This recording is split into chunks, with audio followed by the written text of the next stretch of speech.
আমাদের পৃথিবীর চাইতে অনেক বড় গ্রহ আছে, যেমন সূর্য পৃথিবীর চেয়ে 13 লক্ষ গুণ বড়। কয় গুণ? 13 গুণ, 1300 গুণ, 13,000 গুণ। কত গুণ? আরো জোরে কত গুণ? চিন্তা করছেন পৃথিবীটা কত বড়, আর সূর্য নাকি পৃথিবীর চেয়ে? তার মানে সূর্যই কি সবচেয়ে বড়? না, সূর্যের চেয়ে কোটি কোটি গুণ বড় তারা আছে। এরকম কোটি কোটি তারা নিয়ে আমাদের গ্যালাক্সি মিল্কি ওয়ে। এরকম কোটি কোটি গ্যালাক্সি আছে প্রথম আকাশের মহাশূন্যের মধ্যেই। এরপরে দ্বিতীয় আকাশ। এই দ্বিতীয় আকাশটা প্রথম আকাশের তুলনায় কত বড়? বিশ্বনবী বলেন, তোমার হাতের আংটি যদি মরুভূমির মাঝখানে ফেলে দাও, পুরো মরুভূমির তুলনায় তোমার হাতের আংটি যত ছোট, দ্বিতীয় আসমানের তুলনায় প্রথম আসমানটা ঠিক তত ছোট। তৃতীয় আসমান আবার এরকম, ওইটার তুলনায় দ্বিতীয় আসমানটা একটা আংটির সমান। চতুর্থ আসমানের তুলনায় মরুভূমির মাঝখানে তৃতীয় আসমানটা আংটির সমান। একটার চেয়ে আরেকটা বড়। কত বড় আমি বলতে পারবো, আপনারা শুনতে পারবেন, কিন্তু আমরা কল্পনা এটা ধারণ করতে পারবো? পঞ্চম, ষষ্ঠ, সপ্তম, 7 আকাশ শেষ। কি শেষ? এর উপরে আছে বাইতুল মামুর। কি নাম?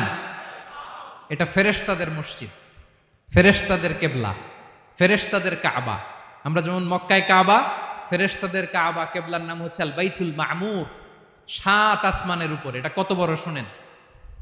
প্রতিদিন বিশ্বনবী বলেন, প্রতিদিন এই আল বাইতুল মামুর ফেরেশতাদের মসজিদে 70,000 ফেরেশতা ইবাদতের জন্য চান্স পায়। প্রতিদিন কয় হাজার? একবার ঢুকে যে বের হয়ে যায় কিয়ামতের আগে, দ্বিতীয়বার আর তারা চান্স পাবে না।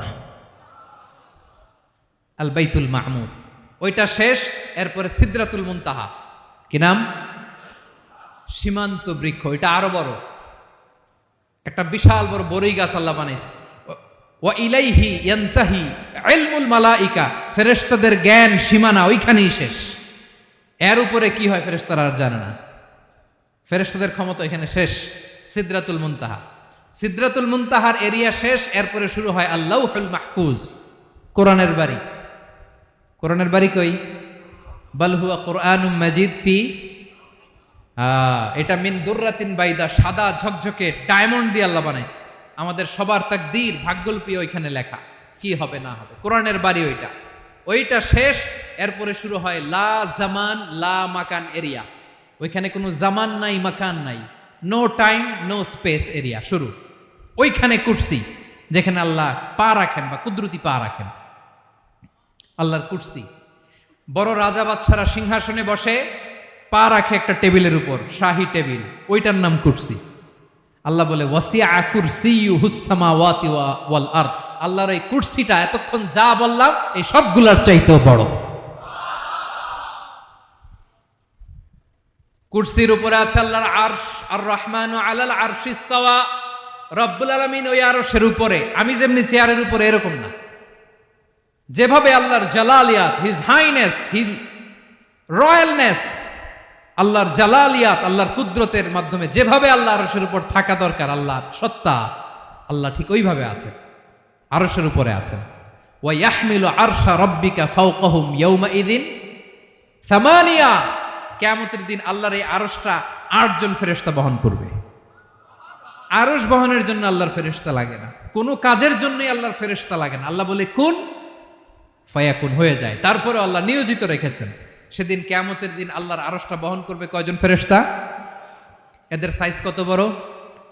হ্যাঁ, শুনতে মনে চায়? বিশ্বনবী বলেন, ইন্না মা বাইনা শাহমাতি উযুনিহি ইলা আতিকিহি মাসিরাতু 700 সানা। বিশ্বনবী বলেন, ওই ফেরেশতার সাইজ আমি দেখে এসেছি। কত বড় শোনো, যারা আল্লাহর আরশ বহন করবে। পুরো সাইজ বলা যাবে না। বিশ্বনবী বলেন, ওই ফেরেশতার কানের লতি থেকে কাঁধ বরাবর। আপনার কানের লতি থেকে কাঁধ কতটুকু হবে? 4 আঙ্গুল 5 আঙ্গুল। বিশ্বনবী বলেন, যে 8 জন ফেরেশতা কিয়ামতের দিন আল্লাহর আরশের পায়া ধরে থাকবে, ওই ফেরেশতাগুলোর কানের লতি থেকে কাঁধ বরাবর আসতে সবচেয়ে দ্রুতগামী যানবাহন, পৃথিবীতে সবচেয়ে দ্রুত চলে আলোর ফোটন। আলোর ফোটন 1 সেকেন্ডে চলে 3 লক্ষ কিলোমিটার।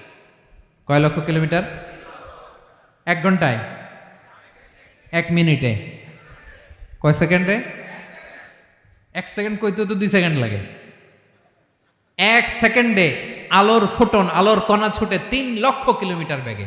বিষ্ণুই বলেন এরকম যানবাহন দিয়ে যেটা সেকেন্ডে 3 লক্ষ কিলোমিটার বেগে ছুটে, এরকম দ্রুত যদি কেউ ছুটে তাহলে ওই ফেরেশতার কানের লতি থেকে কাঁধ বরাবর আসতে 700 বছর সময় লাগবে।